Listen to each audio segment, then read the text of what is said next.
Well, hello there. Today we're going to be working on some fun multimedia type of experiences.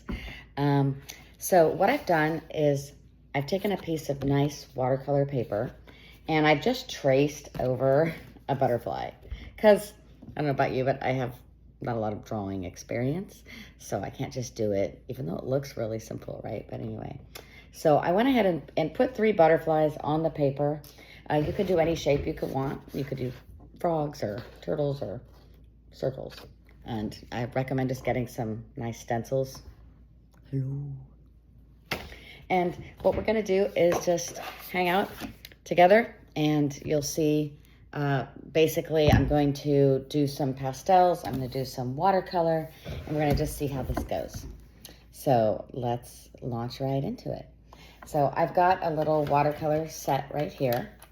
And it's just a travel set. It's the kind you can just sort of run around with. It comes with a pretty lame brush that you can use, but I've got a little jar of brushes right here. So what I'm gonna do is just pick a random one that looks like it actually is still bendy. Oh, actually here's one that's pretty soft still. So you want something that's a little bit soft, and you always wanna have a paper towel next to you because, as you can see, I've still got stuff on this brush, even from only doing some art this morning before this. So why am I wearing the cat ears today? I don't know. I was just in the mood, right? Sometimes. Now that I've decided to become an artist without any particular talent or skill, I can be unusual, but not that unusual. Like, I'm not going to dye my hair black or go sort of emo-y, although maybe some makeup at some point. So I just have some little cups of water, just because that kind of makes it easier. So they're going to be off to the side. And I don't know a good color for butterflies. So I think I'm just going to go with a little bit of blue for right now. And all I'm going to do is dip into the blue. And then I like kind of thick watercolor. I don't like it all like kind of mushy. So let me just tilt this down a little bit here so you can see now what I'm going to do. So I can see with the shadow that's going to be kind of difficult. So let's see. I've got a little clipboard here. We'll just put it on the clipboard and then you can see. So there we have it. So all you do is, from the start of your shape, just kind of swirl it. That's it. If you went outside the lines, that's totally okay. And then I'm going back up to swirl it again. And you see how it does that really nice kind of weird flowy kind of watercolory thing. And I didn't actually go all the way down to the bottom of the butterfly because I'm thinking that that bottom part will be different. Now, it's possible that this is gonna look horrendous, and that's okay too. Like, the point of all of this is to get out there, to get your mind doing something besides thinking about work or chores, things like that. So you'll see that the watercolor starts, especially when you do a lot of water like I did, starts to kind of pool in the bottom. And what's neat is if you can tilt it around, and put that down so you can see. So I'm tilting it so that it's flowing. See it kind of flow? Ooh, it's so ASMR. Are you trying to sleep right now? Then this might help. Maybe I should do an ASMR. Let me know in the comments. So now what I want to do is do kind of a different blue, but not like entirely blue, for the bottom part of the butterfly. And I have 2 choices. I can let this dry, or I can take whatever the next color I choose and I can blend it into this by kind of starting here and then swirling down. And I had fun playing this morning with this sort of greeny blue weird thing. So I'm just gonna try this. So I'm gonna stay going from the top of the butterfly, and see there, it's sort of green.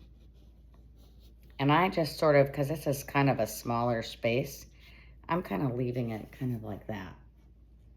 So it's okay. I'm not super excited about it.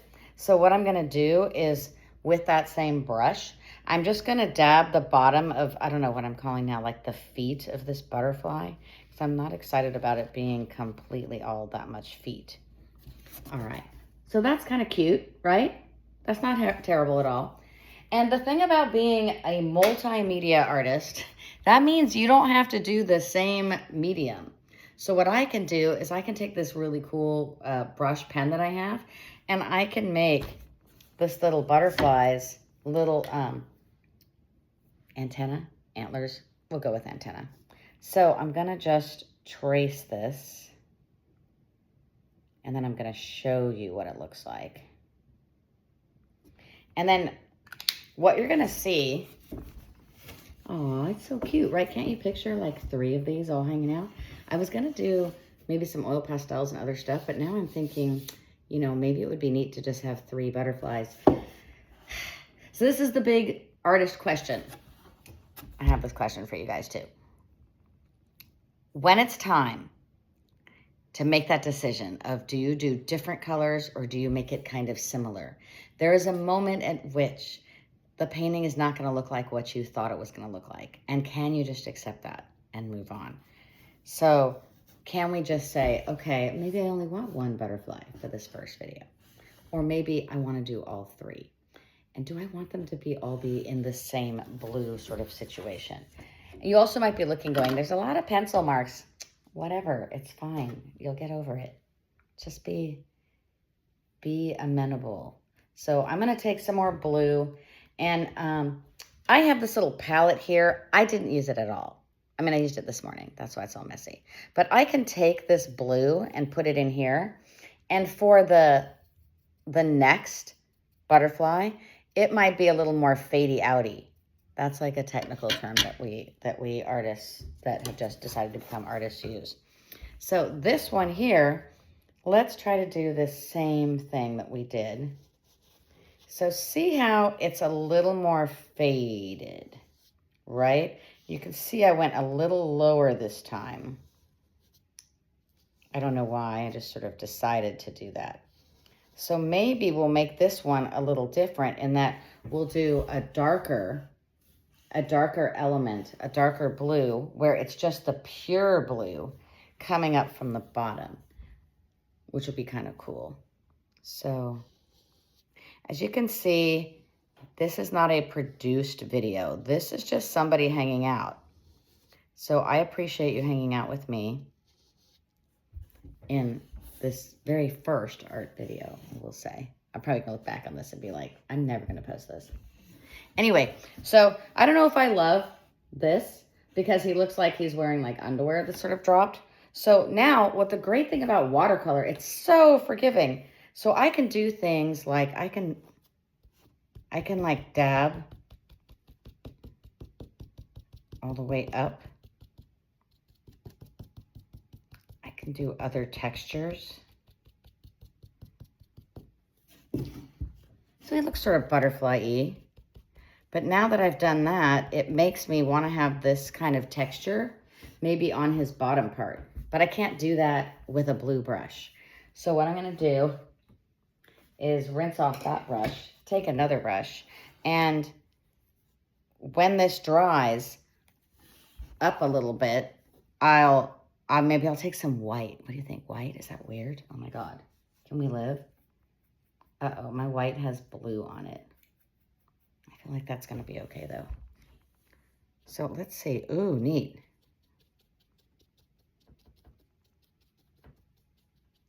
I mean, the important thing is that you think it's cool. You, the artist. So maybe you're doing a frog at the same time as I'm doing a butterfly. Or maybe you're going to get inspired by this and go, you know what? I need to not quit my day job and become a full-time artist. But what I'm hoping is that this just inspires you to get more creative, to just be you. I mean, I'm trying to make this one just 10 minutes. So I'm going to put in my little curvies.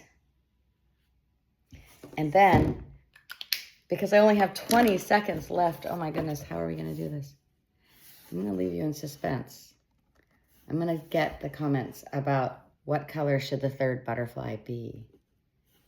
So thank you so much for spending some time with me. Get out and be creative. It doesn't matter if you're a grown-up. Don't go do your chores. Make art just for the sake of your heart.